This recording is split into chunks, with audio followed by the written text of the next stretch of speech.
Welcome to the Headley Highlight Show's Headley Headspaces. The Headspaces are a series of thoughts and musings I have during the course of the week, and I chew all over them and I bring it to you. And this particular headspace is called Keir Starmer the Granny Harmer, with his sidechick Rachel Reeves, the benefit halver, balance the books on the backs of the disabled.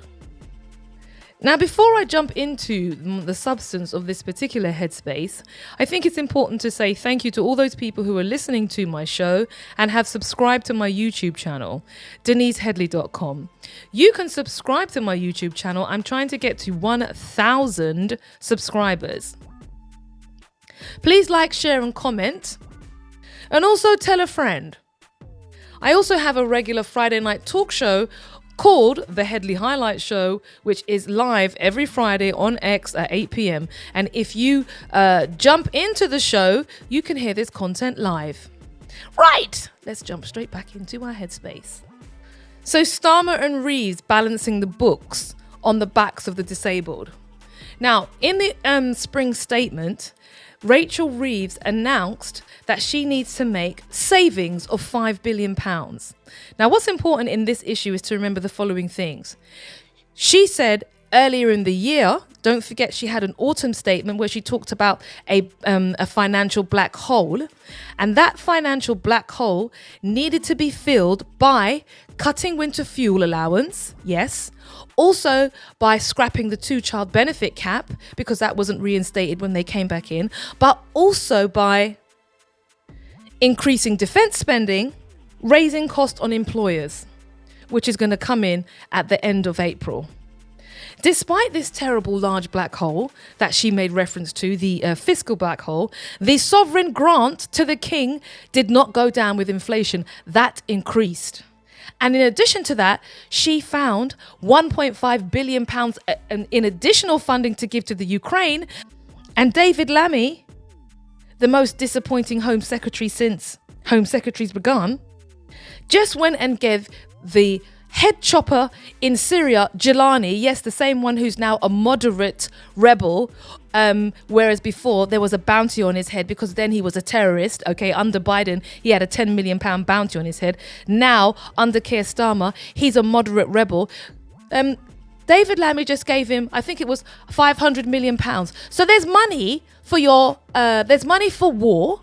Most definitely. And we can find money for war. We can find money to continue the conflict in Ukraine. We can find money to fund the head chopping, killing Christians in Syria. But we don't have any money locally for disabled people. So under the new reforms that are going to come in, 3.2 million families are going to be worse off with the reduction in PIP that's just come in under the Labour government, who allegedly are concerned with the vulnerable.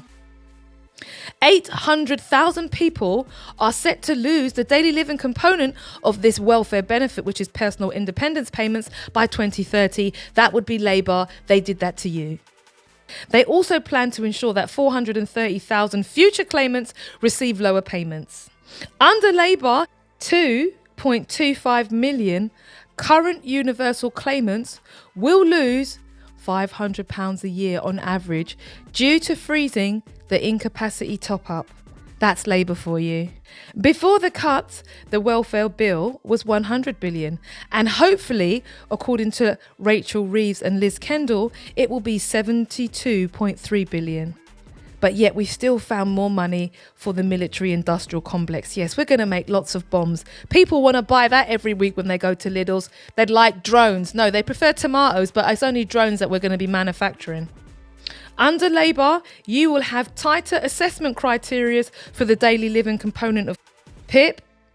New claimants under 22 will not even receive the incapacity top-up under universal credit. The work capacity assessment will be scrapped by 2028.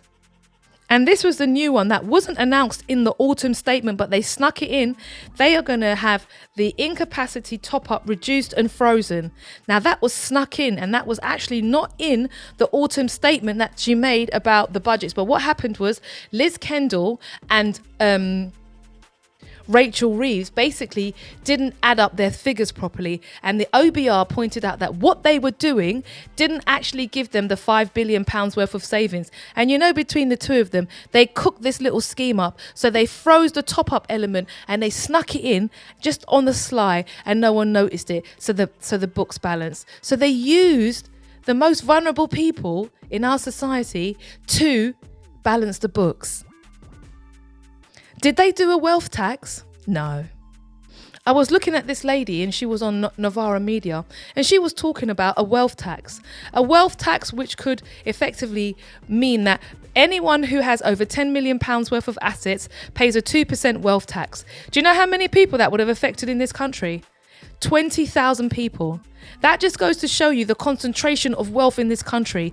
Only 20,000 people in this country would have paid that 2% tax, and it would have made a significant impact to the Treasury. But dare they touch it? They would not touch it. Do you know why? Because the Labour Party is not in the slightest bit interested in the working classes, in socialism, in redistribution of wealth. No, they are a cutout.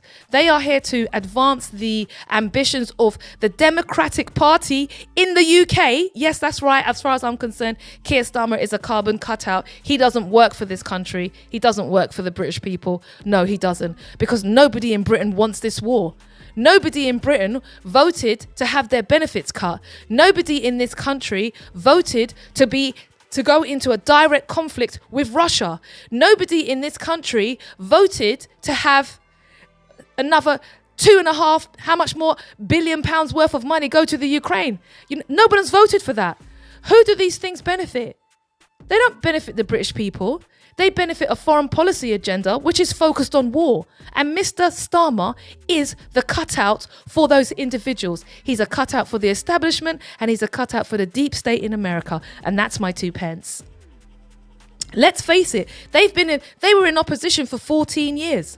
Did you not think when you were going to be in power that you should have a plan of action, maybe a political vision for the country? They have got no vision apart from taking free tickets and having members of the House of Lords, Lord Ali, buy Mr. Starmer's wife undergarments. Where is Labour's strategic industrial plan for this country? Where is it? Instead, what the Labour Party has done, they've invested in war. Okay, as a commodity, as a way of building the economy. So instead of you investing in research and development, innovation, healthcare, or house building, no, you've picked the sector of war. Let's make bombs for the country. Let's just do that. How can that even be an industrial strategy? Where is the strategy to create jobs and employment? What's happened to the levelling up agenda? The levelling up agenda only seems to apply to the front bench. They want to level up with more and more declarations of gifts. How about you're using somebody's flat, or someone's buying your glasses, or you're going for concerts, or you're going for a thing. I mean, you got enough money to pay for these things yourself. What are you taking gifts for? Labour doesn't have a single strategy. If you are going to invest, in the military industrial complex to create jobs, it's not something like a commodity that's going to be used by everyday ordinary people. It's not creating money in the economy. It's creating investment in one specific area to, quite frankly, a doomsday end. I mean, think about the opportunity costs of creating a tank. You can't go to Lidl's and buy a tank. No, you can't, because it doesn't make sense. What if the government invested in house building? You could then decrease the overinflated house market we have. How about the government invest in creating renewable energies? What happened to the green renewable deal and all of the green energy jobs that we were being told were coming our way? Suddenly we're not doing that. Suddenly we need to worry about Russia, spend the next 5 years making bombs, and then when the middle class is completely destroyed, scoop up all of the children and send them to the front line. Is that the plan, Keir? One of the biggest costs to industry is energy. So why don't you build a renewable and sustainable energy program which would reduce the cost to everybody in our economy, businesses and households?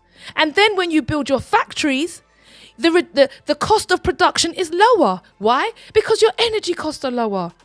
They don't have any vision, these people. So instead, you get sold this lemon, which is, oh, we want to get people back into work. Well, where's your job creating strategy? And all that's happened since the Labour Party has come in is the following. They have put us in the way to actually have a direct conflict with Russia. Okay? One of the greatest military powers on the planet right now. How is that even sensible? They have spent their time cutting welfare benefits. They cut the winter fuel allowance. They've put cost up for employers. They haven't even addressed anything about a wealth tax. And now they're cutting disability benefits, and there's more to come, and they're cutting UC.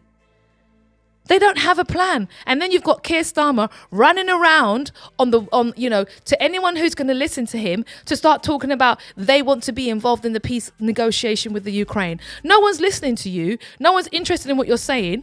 And quite frankly, you're an impediment to peace. Why don't you focus on this country, and instead of doing a spring statement which attacks the most vulnerable people in our society, you actually do something that's worthwhile and worthy of the office that you hold? And that's my 2 pence. It's more than 2 pence. You can hear the frustration in my voice, and you can hear the concern that I'm having for people who are the most vulnerable in our society. How can you keep attacking them? When is someone going to stand up and do something more than just raise their voice about what's going on with the people in our country? It's a crying shame.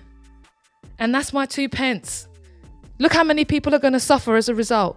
And we're just going to sit by and watch? How about no, people? How about no? Right. You can make a donation at my website, which is denisehedley.com. You can follow, like, and share my content on YouTube.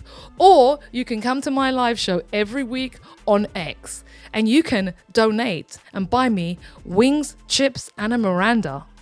That would be so cool. Or you might want to get me a coffee instead. See you next week, and cut!